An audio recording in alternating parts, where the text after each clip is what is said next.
Anthony Wayne. January 1, 1745 to December 15, 1796 was an American soldier, officer and statesman of Irish descent. He adopted a military career at the outset of the American Revolutionary War, where his military exploits and fiery personality quickly earned him promotion to brigadier general and the nickname Mad Anthony. He later served as the senior officer of the Army on the Ohio country frontier and led the Legion of the United States. Wayne was born in Chester County, Pennsylvania, and worked as a tanner and surveyor after attending the College of Philadelphia. He was elected to the Pennsylvania General Assembly and helped raise a Pennsylvania militia unit in 1775. During the Revolutionary War, he served in the invasion of Quebec, the Philadelphia Campaign, and the Yorktown Campaign. His reputation suffered due to his defeat in the Battle of Paoli, but he won wide praise for his leadership in the 1779 Battle of Stony Point.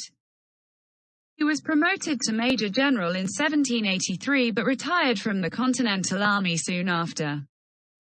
Anthony Wayne was a member of the Society of the Cincinnati of the state of Georgia. In 1780, he was elected to the American Philosophical Society. After the war, Wayne settled in Georgia on land that had been granted to him for his military service. He briefly represented Georgia in the House of Representatives, then returned to the Army to accept command of U.S. forces in the Northwest Indian War.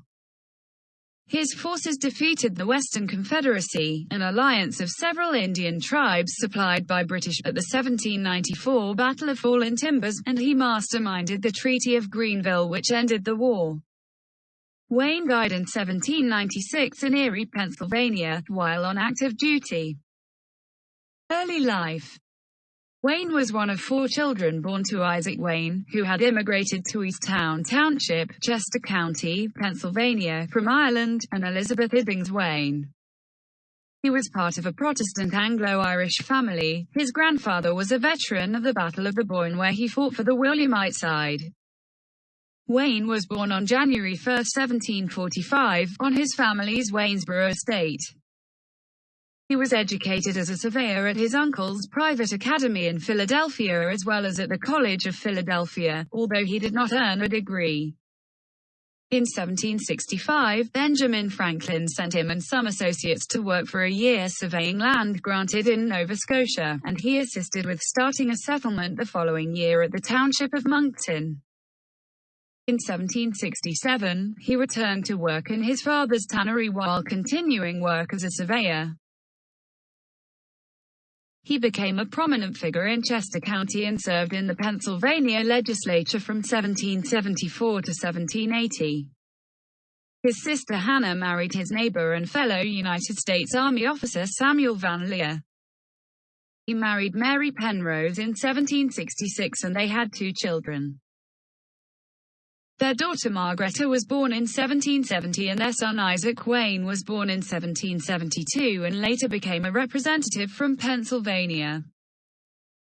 Wayne's marriage with Mary was conflicted as he would often ignore her and have romantic relationships with other women, including Mary Vining, a wealthy woman in Delaware. American Revolution. Wayne raised a militia unit in 1775 and became colonel of the 4th Pennsylvania Regiment in 1776. He and his regiment were part of the Continental Army's unsuccessful invasion of Canada where he was sent to aid Benedict Arnold. Wayne commanded a successful rearguard action at the Battle of Trois-Rivières and then led the distressed forces on Lake Champlain at Fort Ticonderoga and Mount Independence. His service led to his promotion to brigadier general on February 21, 1777. According to historians, Wayne earned the name Mad Anthony due to his angry temperament, specifically during an incident when he severely punished a skilled informant for being drunk.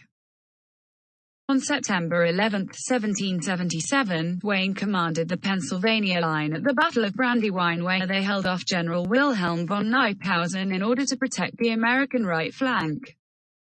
The 2 forces fought for 3 hours until the American line withdrew and Wayne was ordered to retreat.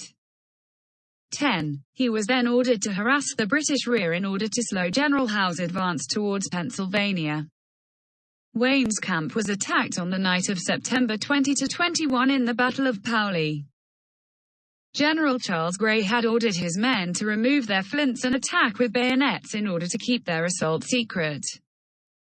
The battle earned Gray the sobriquet of General Flint, but Wayne's own reputation was tarnished by the significant American losses, and he demanded a formal inquiry in order to clear his name. On October 4, 1777, Wayne again led his forces against the British in the Battle of Germantown. His soldiers pushed ahead of other units, and the British pushed on with their bayonets, and took ample vengeance. As they retreated, according to Wayne's report, Generals Wayne and Sullivan advanced too quickly, however, and became entrapped where they were 2 miles (3.2 kilometers) ahead of other American units. They retreated as General Howe arrived to re-form the British line. General Wayne was again ordered to hold off the British and cover the rear of the retreating body. After winter quarters at Valley Forge, Wayne led the attack at the 1778 Battle of Monmouth, where his forces were abandoned by General Charles Lee and were pinned down by a numerically superior British force. Wayne held out until relieved by reinforcements sent by Washington. He then reformed his troops and continued to fight. The body of Lieutenant Colonel Henry Monckton was discovered by the 1st Pennsylvania Regiment, and a legend grew that he had died fighting Wayne. In July 1779, Washington named Wayne to command a corps of light infantry, a temporary unit of 4 regiments of light infantry companies drawn from all the regiments in the main army. His successful attack on British positions in the Battle of Stony Point was the highlight of his Revolutionary War service. On July 16, 1779, he replicated the bold attack used against him at Paoli and personally led a nighttime bayonet attack lasting 30 minutes. His 3 columns of about 1,500 light infantry stormed and captured British fortifications at Stony Point, a cliff-side redoubt commanding the southern Hudson River. The battle ended with around 550 prisoners taken, with fewer than 100 casualties for Wayne's forces. The success of this operation provided a small boost to the morale of the army, which had suffered a series of military defeats, and the Continental Congress awarded him a medal for the victory.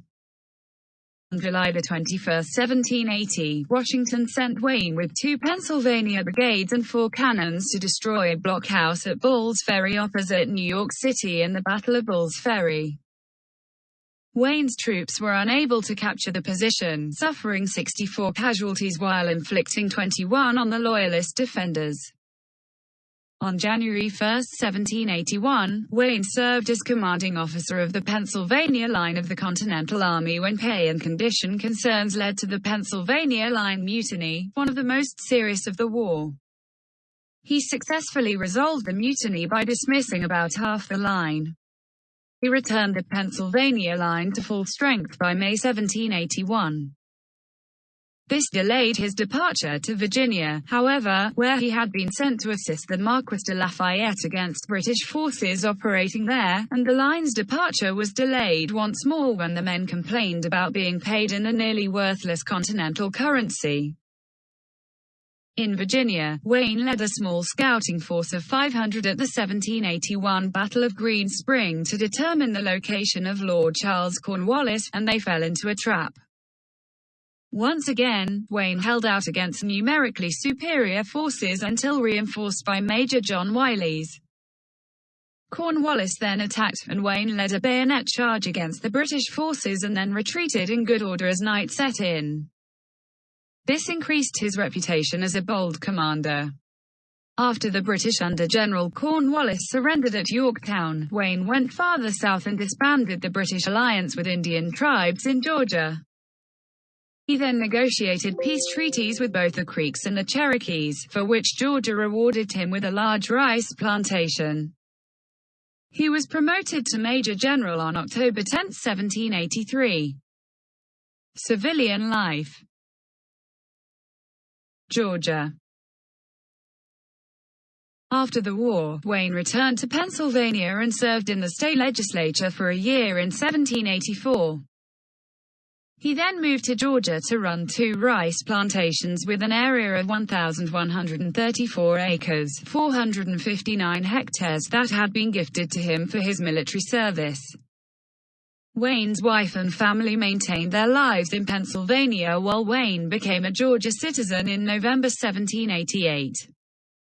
The plantations, Richmond and Kew, were situated on the Savannah River and were confiscated from British loyalist Alexander Wright, son of Governor of the province of Georgia James Wright. The plantations required extensive upkeep, slaves, repairs, tools and seed. Wayne would fall into debt investing in the plantations. His wife abandoned him after rumors of a relationship between Wayne and General Greene's wife Catherine spread. Wayne's businesses were ultimately unsuccessful as he made poor business decisions and acquired a large debt to Samuel Potts and others, later begging various acquaintances to assist him with making payments. Wayne eventually sold the plantations and all the slaves to Potts and Penman. As a civilian, Wayne found himself bankrupt, abandoned by his wife, and removed from office. Political career. Initially a supporter of Republican systems, Wayne ultimately believed that the United States should have a strong central-controlled government. He would join the Federalist Party, aligning himself with Washington supporters. Wayne was a delegate to the state convention that ratified the United States Constitution in 1788. In 1791, he served a year in the Second United States Congress as a representative of Georgia's 1st Congressional District.